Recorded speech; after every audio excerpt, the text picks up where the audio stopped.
All right, so describe the importance of the Battle of Midway. So, how is this battle different when it comes to typical warfare? So, yesterday we talked a little bit about how the United States brought the Japanese in, right?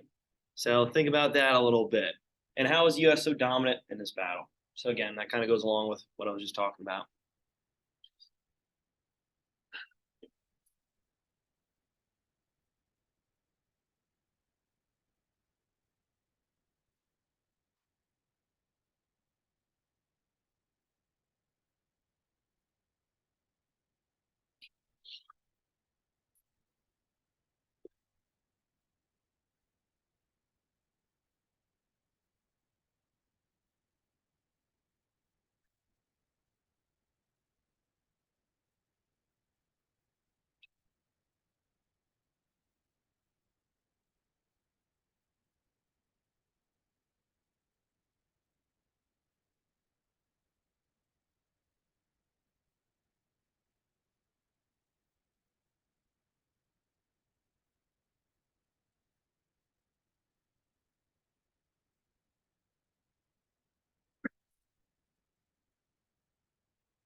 All right, so we talked about the United States. Okay, in the Pacific theater, we did transition. Obviously, we talked a little bit about Operation Torch, the invasion of Italy. Talked about the Tuskegee Airmen in Europe, and yeah, today we'll be jumping back to Europe here as this timeline's occurring. But with the United States, we saw picking up momentum, right? Trying to get some traction, do little raids with the Battle of Coral Sea. And when I talked about the Battle of Coral Sea, I said how it kind of correlates with the Battle of Midway because a lot of the aircraft carriers, the battleships that were used there, okay, mostly aircraft carriers, will be fought at Midway. Okay, and for the U.S., we finally stopped the advancement of the Japanese Imperial Army, right, their navy, at Coral Sea. So the Battle of Midway. Why is it so important? Why is it so important? Significance of it. Paul. Okay, was the turning point. Yeah, yeah, good job, right? So this is a turning point. Okay, for the United States, this was a huge victory, and we had the ability here to actually know exactly where they're attacking from. And for the Japanese, they're caught off guard. Why was this battle so different? Why is it so different? All right, go ahead, Paul. The U.S. had cracked the Japanese code, so they knew what the plans were, and they also informed them in midway back that they didn't have enough water. Awesome, good job, right? So when it came to code breaking, when it came to intel, well, this is a new element of warfare here that's being added. And the Japanese were trying to retaliate after the new raid, trying to push the United States outreach back even further to make sure another attack on the mainland couldn't happen. And with that, they send out a majority of their fleet. Okay, a couple of them, obviously, aircraft carriers, destroyers, were heading up to the Aleutian Islands to maybe have some sort of vantage point to the north and maybe looking down, right, on Midway, maybe attack on Hawaii. And there's several other preparing to move south here in the Pacific. So a lot of them, again, focusing up here. So then you can lay attacks on Midway, Hawaii, maybe the west coast of the United States. Again, Alaska, territory of the United States. So yeah, they're going to continue their outreach, continue to push the United States back, prevent another attack. Yeah, so what they did, right, obviously we had their code broken from really early on. And we said about how we were low on water, drinking water at Midway. And this lured in the Japanese, send this message out and hoping that they would just fight on it. Okay, because when you look at the naval superiority, on who had the advantage? Japanese, right? So this is a way to try to lure them in. And because they're so far separated, do they have the ability to communicate and plan a strategic attack right off the whim? No, they didn't. So with that, they're far separated. This allowed the United States to kind of pick them off one by one as they're coming in, as we knew exactly where they were flowing through, right? Where they're coming from. And like I mentioned yesterday, the bulk of the fighting, yeah, I know the Battle of Midway is a little bit technically longer, but the bulk of the fighting, at least some majority of their aircraft carriers, happened within less than 20 minutes. It's amazing to think about, right? And how fast that battle really ensued, the bulk of it anyway. And with the Japanese, they lost 4 aircraft carriers, battleship, and over 3,000 men. So for the U.S., yeah, we did lose an aircraft carrier. The Yorktown, that was already battered up, beaten up from Coral Sea. Yeah, we repaired at Pearl Harbor for this battle. But in any case, this was a huge victory for the U.S. And with the Japanese fleet pretty much wiped out, well, you can see how this is going to be a importance for the U.S. to continue to move on, continue to move past these, obviously, Midway Islands and try to get these lands back that the U.S. had, obviously the Philippines, right? We're going to talk about that here soon. But also to push Japan back to their main border, try to rid them from these areas that they imperialized early on in the war, and even beforehand. And what's that strategy called as we're going to make our way across the Pacific Ocean? What was that strategy? Parker. Yeah, island hopping. Good, good. So the island hopping strategy, it says it in the name, right? We're going to go island to island, pushing Japan back to their main borders. And from here on out, they're going to be on the decline. They're going to be on the retreat. And the United States is going to be pressing forward. All right, is there any questions? Any questions? All right, so like I said, I hate jumping back and forth, but when it comes to the timeline, it's important to know, right? So you can see already the U.S. gaining traction out in the Pacific. Now we're on the hunt, right? Now over in Europe, okay, we already talked about the European theater, that change in momentum with Stalingrad. And as the United States, Great Britain are starting that second front in Italy, okay? So we did talk about a conference, a meeting between the big three, the first meeting between the big three. And what was that conference called? Over there in Europe. Well, the meeting was for the Middle East. Connor. Yeah, the Tehran conference. Yep, good job. Good. So right here in Iran. I walked up there. Right, the Tehran conference. It is a first meeting between the big three, the United States, Great Britain, Soviet Union. Right. Again, with Stalin and obviously the ideals, right, the ideologies of the United States and Great Britain, it doesn't mix. So we hate what? Red sweatpants. Oh, geez, look out. And don't say it too loud. But in any case, you can see that there's a common enemy, a common foe with Germany. So the first meeting here between the big three, what is Stalin begging for? What does he want? What does he want? Which they can't really say no to this, right? Paul, go ahead. He wants a second front opened up in More like a third front, though, right? Yeah. Yeah, okay. So he wants us to attack the bulk of the German army, right? That's strong, okay? And this was planning the D-Day invasion, right? Planning this invasion, setting up for a third front, and to eliminate Germany's advancement, pushing them back into their mainland, We need to liberate France, right? We need to try to start this fight here at the Atlantic Wall, the West Wall, break it to allow the Allied powers to push Germany back and defeat them once and for all. Again, the Soviets were doing their part. United States, Great Britain, yeah, we entered through the soft underbelly Italy, but we need to really smack them where it hurts, right? We need to try to liberate France. We need to break this wall that they have established. All right, so the D-Day invasion. Who's going to be the man planning this? What's this guy's name? He's going to be a future president, which we'll talk a little bit about him hopefully towards the end of the school year here. Connor. Eisenhower. Yeah, good job. So there he is, picture of him over here behind the World War II helmet. So there you go. There you go. Good, good, good. All right, here are your terms for today. So yeah, we're going to dive into the D-Day invasion.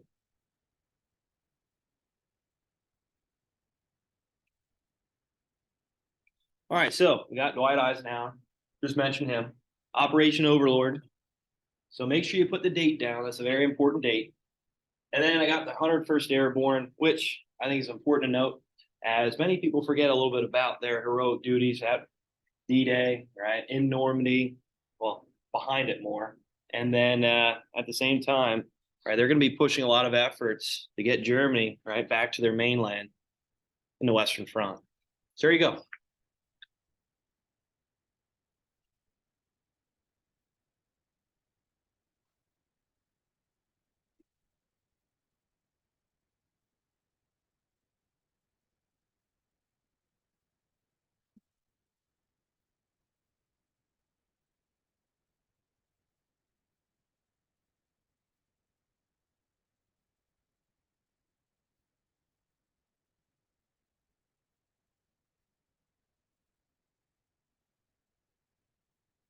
Bless you.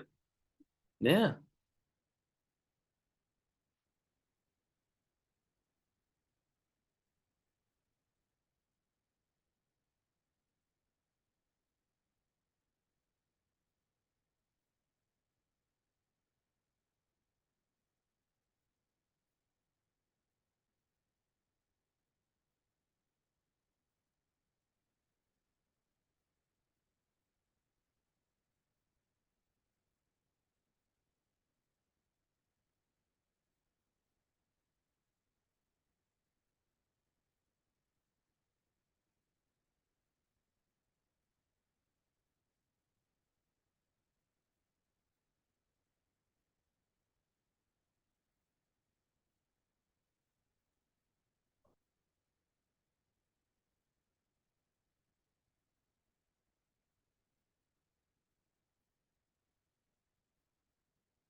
All right, so Operation Overlord, we know as the D-Day invasion, the Normandy invasion in northern France. Okay, so for the United States, Great Britain, Canadian forces, right, the Allied powers are going to enter Normandy, France by traveling across what? What's that body of water between France and Great Britain? Matt, the English Channel. Yep, good job. So we talked about the English Channel ever since the start of the year, right? The start of the course, right? And this is what protected Great Britain for so long.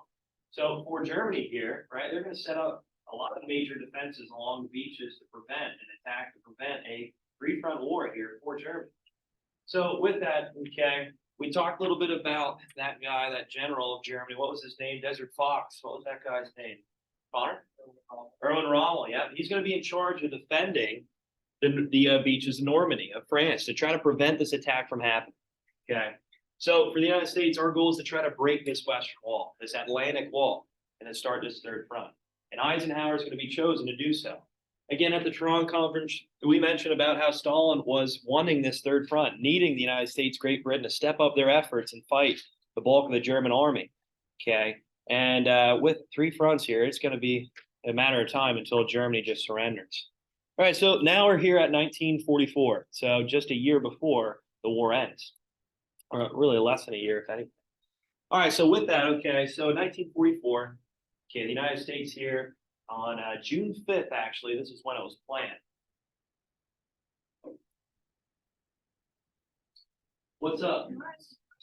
Oh, God, here we go. Yep. Yep.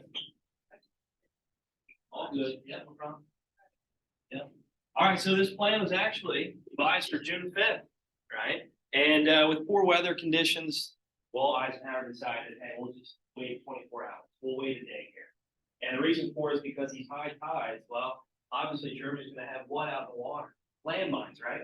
Okay, well, water mines, right? Sea mines. And this is a way to try to prevent this landing pods and ships from entering the beaches. So with the water pretty high, they thought, well, we'll just wait a little bit. Can you imagine being a soldier here, right? Here you are waiting for this invasion, planning it. You're all ready, set to go. And all of a sudden, hey, 24 hours, they're going to plan it for tomorrow. It's like, whew, I don't know. I don't think anybody would even get any sleep. The nerves would be just crazy. You got to imagine, that you're probably going to go to your death here, run to your death as you're invading these beaches. Right. So with that, it was postponed 24 hours. Also, one thing to note too, which many people don't really talk too much about, is that one part of Great Britain, at the furthest part, I guess you'd say on the eastern side, right, the closest part to where England is almost touching where France is, they actually created a lot of different inflatables and different types of props of tanks and different types of military equipment to act like this invasion was going to happen elsewhere, to maybe try to lure or trick the Germans into setting up defenses at a different spot, a different area. Because again, all the Allied powers have to do is just get boots on the ground there in northern France and just get a flow of troops and equipment, and obviously have the beach solidified. So with that, this was a way to try to lure Germany into creating these defenses down the beachhead a little bit more. So that's often talked about. You hear a little bit about it and how, I guess it's say Hollywood was used to help with this invasion, which is pretty cool to hear, right? Something to think about. All right, so with the invasion, okay, I'm sure you guys all saw Saving Private Ryan, right? The opening scene. No? Okay, well, it gets really bloody, it's brutal, but it really depicts the invasion, how these men were literally running into fire, crossfire, as a landing pod door slams down. We can imagine the Germans are going to aim right for it, right? So as they're aiming at these landing pods here, as the door slams down, you're all huddled together, right, in these landing pods. And there's only one way you can get out, right? Obviously, some of the troops were jumping over the top. Okay, but you got to imagine, there's a lot of equipment on, right? You have a lot of equipment. You're trying to prepare for this invasion and storm the beaches. So a lot of these troops didn't even make it out of the landing pod, number one, but also at the same time, a lot of them unfortunately drowned even before they got to the beach, even before they could run up to the beach. So the Germans, they were hunkered down in these bunkers, really laying waste to a lot of U.S. troops and obviously British troops, Canadian forces that were marching on to the beachhead. There are 5 beaches. Anybody know the 5 beaches? So for the United States, we pretty much invaded 2, right? Omaha and Utah. okay? And there's three other ones for the Canadian forces, British troops, where they invaded. That was sword, Juno, and gold, okay? Maybe an extra credit point, who knows? Extra credit point for that question. All right, so the five beaches here that we stormed, okay? Again, the United States focused more on Utah and Omaha, and that's where a lot of the brutality was happening. That's where a lot of the obviously defenses of Germany were placed. So much so that there is even cliffs too that some of the Marines, some of the invasion points actually had to scale even to get up to the fighting alone. You can imagine the Germans were literally picking them off as they're trying to climb these hills right there in Normandy. Now it's called Point de Hawk. So if you guys get a chance to look into that, some of the heroic duties of a lot of these U.S. troops that were literally scaling pretty much a cliff to get to the fighting. And once they scaled the cliff, obviously imagine you'd be pretty tired, tuckered out. And here you are trying to storm these bunkers and break through. All right, one thing to note too, even before the invasion happened, one of the terms I had was 101st Airborne. So there were paratroopers that were literally being dropped off behind enemy lines right before this invasion occurred, right before it happened, in the night, right, to try to prevent the Germans from knowing when it was going to happen, seeing them in the air. A lot of them actually glided in, actually used gliders that were attached to some of these planes to glide down behind enemy lines so that they can cut off bridges, roadways, and prevent the Germans from reinforcing the bunkers. So there's a story too as well. You guys ever hear that show Band of Brothers? No? Okay, you guys get a chance to check that out. It's a very good show. Talks a lot about the 101st Airborne, their duties in World War II, and it starts obviously with the D-Day invasion. All right, so there they are, landing in behind, right, enemy lines, cutting off a lot of the reinforcement, bridges, right, the transportation, cutting off a lot of supplies, coming in to support the D-Day invasion defenses there. So there's a lot going on, right? There's a lot to plan, okay? And even more, right, obviously, as they're storming the beaches, it was estimated that there'd be over 20,000 U.S. British troops that would be killed on this invasion. Does anybody know exactly how many? Actually, asking that died in this invasion. Still a pretty large number, 5,000. So overall, this was a success. So much so that even Eisenhower was already writing, as the invasion was taking place, as it was happening, he was already writing a letter back to be displayed to the U.S. to these newspapers that, hey, you know, this is the shortcoming, this is going to fail, right? This is not going to work out. We're literally attacking the Germans head first, right into the beaches of Normandy. And again, you can't really predict what was going to happen, what was going to occur. All right, one thing that also helped the United States and the Great Britain, British troops, was that our Navy obviously was allowing a lot of and really bombarding a lot of the bunkers that Germany had in the cliffs, right, into the beachhead itself. And our Air Force really took over, right? So Luftwaffe, again, they're kind of out of commission. And even for Germany, for Hitler, he's focused a lot, Soviet Union. So this two-front war caused Germany to really have lack of defenses here at Normandy, right? They didn't really know what to expect with this invasion, okay? And with lack of supplies, lack of resources, well, it's going to be hard to defend it. So much so that the Germans were even having a lot of different forms of ammunition come to the defenses and jamming up their guns because these ammunition is totally different. Let's say if it was created in a different country, there's really no universal that form of bullet, right, that could be placed inside of one of these machine guns. So they're just throwing as much ammunition as possible, even if it might not fit the caliber of weapon they had. So yeah, it's troublesome for Germany even, you know, defend themselves. But when you look at, right, who might have the high superiority, obviously it would be Germany in bunkers. But in any case, you really don't hear too much about that. How these supply lines were cut off with these paratroopers of the 101st Airborne and many other airborne divisions, right? And how this ammunition, low supplies, really halted Germany from defending the beaches successfully. So for the U.S., this was courageous. This was an attempt here to try to start this third front and get boots on the ground here in northern France, and we were successful with Operation Overlord. Again, I'm not going to show the video of Saving Private Ryan, but it really does put it in perspective of what occurred, what happened, and how accurate it is, right? So you guys get a chance, maybe check that video out, the opening scene anyway, and how storming the beaches occurred, what happened. Yeah, I could talk about it all day, but actually seeing it, witnessing it, you know, obviously in the movie, experiencing it somehow, right? Kind of put in perspective what these troops went through. So total brutal invasion, right? Needed to happen. in order to start this third front. Okay, one of the most important parts of World War II, again, is starting this third front and breaking this Atlantic wall. All right, is there any questions?